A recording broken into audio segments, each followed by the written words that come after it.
This writing strategy would make writing a walk in the park for you.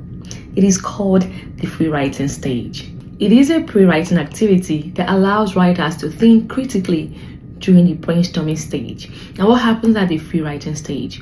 This is a point in writing where all you do is free write. You write non-stop on a particular topic for a given period of time.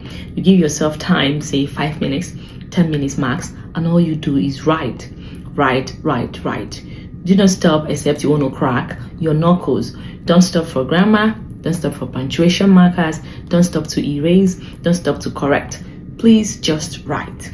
Write. And before you know what's going on, your brain is going to open up to new ideas and possibilities that you never even thought possible.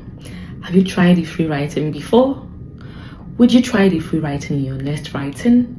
Let me know in the comments.